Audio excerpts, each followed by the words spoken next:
global happenings today. We communicate, we analyze global news. Stay tuned. Hello and welcome to Global Happenings. Today we have a trending news for you, and the headline reads: See the justice that vehemently opposed CJN Tanko but did not prevail.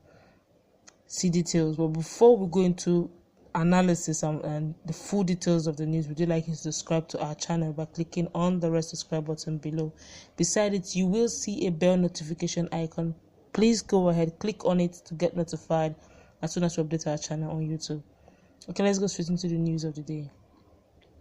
As the news of the Supreme Court decision on the application for review of the court's earlier decision on Imo State gubernatorial election case continues to reverberate through the width and breadth of the country, the profile of the Igbo Supreme Court justice who vehemently opposed the court decision has emerged. The Justice Chima Nweze opposed Chief Justice of Nigeria Mohammed Tanko's led decision, throwing out the application. Tanko-led decision said the application amounts to the court sitting on an appeal of its own decision. But Justice Nweze disagreed, saying that the court has the power to reverse its earlier decisions. Meanwhile, yes, the justice short bow as obtained from the website of the Supreme Court of Nigeria. Let's just begin to look at Justice Nweze, his qualification, and you be the judge of who truly he is and why he's even still not the CJN of Nigeria. He is from Oboloafo in Udeno local government area of Enugu State and was born in 1958. His secondary school education was St. John Cross Seminary in Nsukka, Enugu State, finishing in 1977. Then he proceeded to the prestigious University of Nigeria Enugu campus to study law. In 1983, he represented the Faculty of Law and indeed all Nigerian law faculties at the Philip Joseph International Law Moot Court competition in Washington, D.C. as the chief oralist. He went to Nigerian Law School in 1983 and left in 1984 and then had his NYSC the following year. He later returned to UNN for his master's and PhD. He started private practice in 1985, and in 1995, he was elevated to the High Court bench of Enugu, Southeast Nigeria. He was later elevated to the bench of the Supreme Court in October 2014. Okay, now you have heard who he is. This is not just an ordinary son. He is not He's not an OND holder. He did not fail mathematics and English. His OND, he did not do double sitting and he did not read Sharia law. But you can see that he knows his onions. And rather unfortunately, he's not a CGN, but you can see that he's not just a BSc holder. He's a doctor of repute, and his school is not one of these Sharia universities or Sharia schools.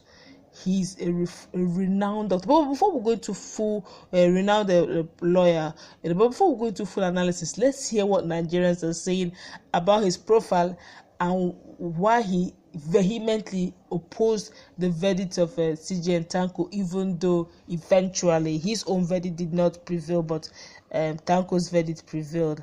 But let's hear what Nigerians are saying generally.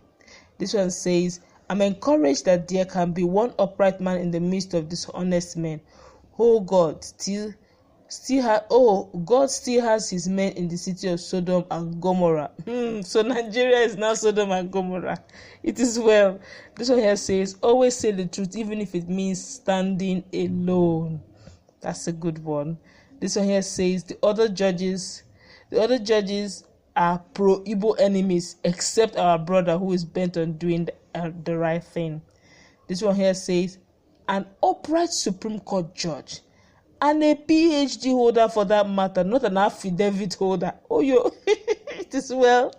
This one here says, CGN is a PMB apologist and will always ensure that he returns the verdict that he was appointed to do. This one here says, this man of integrity among these erring judges that did this miscarriage of justice, you will live long. The God of justice will give you justice. Posterity will remember you for good. History will remember you for excellence. As for the other judges that have sold their conscience and integrity, their conscience will forever haunt them, and they will know no justice in life and will know no peace in life. This one looks more like it looks like curse, but it's okay. This one here says here, for those of us jubilating for this judgment, remember Supreme Court has set a very bad precedent for future elections. Yes, I agree totally with this one. This one here says, at least we still have some credible judges we can rely on when things go wrong. Tanko, or whatever he calls, whatever he's called, is a disgrace to the nation Nigeria. This one here says, Igbos are still holding sanctity of this country called Nigeria. This one here says, PDP fraudulent corruption. This one here says, he has integrity. This one here says, there's nothing anyone can do to the Supreme Court, for the Supreme Court has spoken and has finally bring the matter to an end. There's nothing anybody can do. Among the 7-man judges who sat today to hear the final review applications that stole the show and stood up tall among his colleagues and his minority judgment without fear or favor is that fearless gentleman judge, His Lordship Justice Chima. I salute your courage. By affirming the earlier judgment of the appeal court, majority of the viewers interested in this Imo appeal review throughout the whole world, wherever they are cheering and applauding and satisfied with your historic judgment, because you have satisfied your conscience with the truth. God bless you, Justice Chima. That is a Nigerian speaking from his heart. Okay, but let's generally analyze what this means. This is a good one, and then sometime at some point I thought this was it. I thought the whole 7-man committee, I thought, if some of them are not fraudulent, I guess some of them are scared of their career. I felt some of them, after reviewing the whole, listening to the verdict, listening to the fact that Ihedion has lost his mandate, and there may likely not be any more review because this is the final review. There's no more postponement. This is the final one, and also the man has taken the day. I thought, what could be wrong? Is it that they did not know the mathematical permutations were wrong, or is it that they were scared of the powers that be for the now? Or was there any other thing that did not, But it gladdens my heart, really, that a man alone, though lonely, but he didn't fear what consequences may follow. He stood his ground. He said even the Supreme Court can still reverse, even though eventually they did not. But he stood alone, despite the 7-man panel, but he stood alone and he made his point known. Even though at this point in time, it looks as if his point doesn't matter because the verdict has already been passed. But to tell you the truth, I respect the fact that he stood for the truth. He did not begin to meander the truth and begin to romance the truth as if it is not so. It took them a while, but eventually he distanced himself from all this political garnishing of judgment. Like one had rightly said, posterity will judge him well, will judge him fairly. My colleague is here. I guess he has one or two things to say about this issue. All right, thank you very much. And this is a very good one from an Igbo judge or justice. And just like one of the respondents have made mention of, the most critical thing at this point is the fact that the judicial president will be a very bad one for the upcoming elections that we'll see. Because if you check our feed, you see something that we've done on this, and it points to the fact that in future, what will be standing against the laws of the electoral laws will be that people will still be winning election despite the fact that the vote is higher than the validated voters. They will be using it because the president is already on ground, which they will be capitalizing on, to win election, which is very bad for our judiciary. It's a clear indication that we are not going any way further, or not just going any way further, but hey, Nigerians are no more going to depend on anything called judiciary. During the period of election, people will do everything within their power to see how they can win election on the field, and that's just final. Nigerians are so frustrated. If you go into, check the Twitter and other social media platform, you will see the expression that Nigerians are bitter.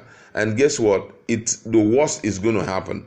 And why I'm for Chima, that's Justice Chima, the only pity I have for him is the fact that he's still part of, the 7-man panel, because the truth is that since they have kept to their word, they have gone ahead with their flagrantly fraudulent verdict. They have, held tenaciously to it. It therefore means that none of them will have that opportunity of traveling to the United States, because this guy said that they are overly interested. The United States of America, the foremost Attorney General, he said that they are overly interested, and that the pains of them not changing their position will be that they will be banned from visiting the United States of America, not just being banned alone, but at the same time, if they have any asset there, it will be confiscated. So I celebrate him